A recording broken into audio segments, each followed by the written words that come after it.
Hey guys, welcome to today's video. So what we're going to be doing is looking at the Worbla sandwich technique. So I've got a Kylo Ren helmet and it needs faceplates for the front of it. So I'm going to be using one of these as a template to show you how to do this technique. So what you're going to need for this is a foam cutout of whatever it is you are wanting to sandwich in the Worbla. This is my Worbla faceplate design here. And then you're going to need a heat gun, a scissors, some clay modelling tools. You could just use like a butter knife or something, I suppose, for this. And then I'm using a spare piece of thicker foam as well, just to push in the edges. I'll show you what I mean in a second. And then I've got greaseproof paper just lining the surface. So let's take a look at the Worbla. And it's kind of rough on one side. And then the other side, you'll see, is really shiny and smooth. You should be able to see that in the light there. So we'll just move this to the side and grab our sheet of Worbla. So because this is going to need to be sandwiched, we're going to have to cut out two pieces of Worbla that we can sandwich together. So what I'm going to do firstly is just draw around this, like the outline of the shape, but I'm going to leave a lot of extra because we are going to need that to close the sandwich on the edges. So I'm using a Sharpie for this because it tends to work better on this Worbla. So I'm drawing on the rough side. So I'm going to mark that with an F because that is going to be the front. Then you want to flip your template over and then draw around the bit that will be the back. So I wasn't happy with what I had done there, so I'm going to move it and make the outline over here.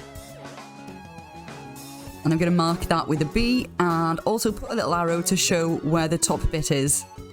So now you can use your scissors to just cut out this Worbla. Make sure you got nice sharp scissors. And there's one piece and there's the other. Okay, now we can get to work. So you'll want the shiny side upwards for where you're going to place your foam on top. So the first thing we're going to do is heat this up with the heat gun. So as you're heating it, you'll notice that it starts to get a bit floppy and it'll start to flatten out. So just keep heating it until it's nice and flat. There we go. Now I can place my piece of foam onto here. So this bit, because it's a shiny side, it means it's the adhesive side. So it's more adhesive and you can just stick things to it. So this should stick nicely onto there now that it's heated. So I'm just going to press it down and make sure it's on there good. There we go. I'm quite pleased with that. And once you've done that, get your other piece of Worbla and you're going to want to heat gun this one. So same as before, just keep heating it until it's floppy and laying flat. And once it is, peel it off. And then you can take the one that you did earlier and place it on top. There we go. Now you can use a rolling pin at this point. I didn't on this one, but I have used a rolling pin in the past and it does work quite well to make sure that everything is flat and there's no bubbles. So if you have a rolling pin, then that's something you might want to consider having a go at. Let's just peel that up. There we go. So now we're going to use the spare piece of foam that I had and we're just going to push down in the areas where we want the indents. So in the areas where I had shapes on my foam piece, we're going to want those to show through on here. So we're going to go over it with a heat gun again, just to make it a bit easier and a bit more malleable.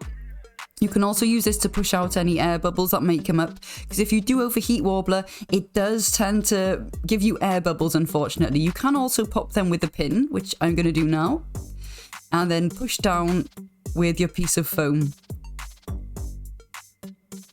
So don't worry if you do get air bubbles, this does happen. And I tend to have my heat gun on really hot, so I do get quite a few air bubbles, but they're not too hard to get rid of. So we're just going to keep on going with this. We're going to keep on pushing down with our piece of foam, getting into all the nooks and crannies to make sure that shape really pops through. And then I'm going to use my clay modelling tools as well. I'm just going to go in and try and define the edges a little bit. A lot bit. And you can see now you're really starting to see the shape from underneath coming through. So this might take a little while, but it is really worth it. And then you want to go around the edges as well and just push those in too. So it is best to keep reapplying heat now and again to make sure that it is still as malleable as it can be, but trying not to overheat.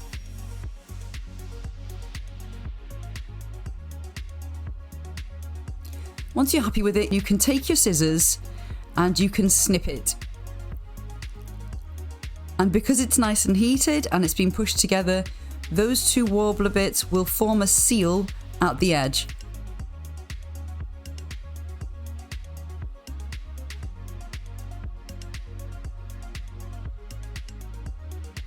So once you've finished cutting, you're going to want to keep your spare bits of Worbla that you just cut off because they come in handy for all sorts of things. So keep those aside in a box or something.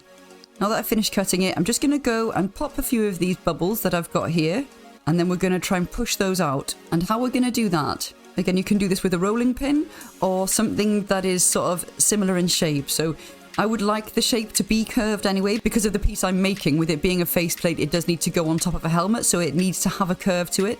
So I'm just using this old tub that I had lying around. So I still feel like it needs some more. So I'm going to use these acrylic spheres that I have. So these are the ones that I bought for moulding. They were ideal when I was making the actual helmet itself. They're amazing. And I think what they are is, you know when you get those things where you can make your own Christmas bauble, and so you get two halves, you can see there's like a little bit at the top which shows you can sort of hang a thread through it to hang it off a tree or something. So I think that's what they were. So I bought those off like eBay or Amazon ages ago, and they've come in so handy. And you can see all the air bubbles are getting pushed out really nicely now. So we're just going to do a little bit more. You want to get it nice and smooth, and like I said, I want a nice curve to it as well. There we go. And it's nice and smooth, and I'm happy with that. So once it's cooled down, this will harden solid until you put enough heat on it again to be able to mold it. So here's the helmet, and we're going to pop the faceplate on the front of it here and see how it looks. There we go. I'm happy with that. So that is how you do the Worbla sandwich technique. And then there's a faceplate that I made earlier as well, so that will have to go on the top of this one. And that is this one here. So this is the one with all the cracks and things at the front of it. And that one will go on top of this one. So they're going to need reheating and remoulding, but I cannot wait to put them all together. Obviously I'll have to paint them first too. So yeah, if you enjoyed this video and you found it helpful at all, maybe leave a like and think about subscribing if you're not already. We're a relatively new channel, but I do loads of crafting, and I just thought it'd be nice to share my stuff on here, and hopefully it might help somebody, or somebody might enjoy it. Thank you so much for watching, guys. Have a great day and take care.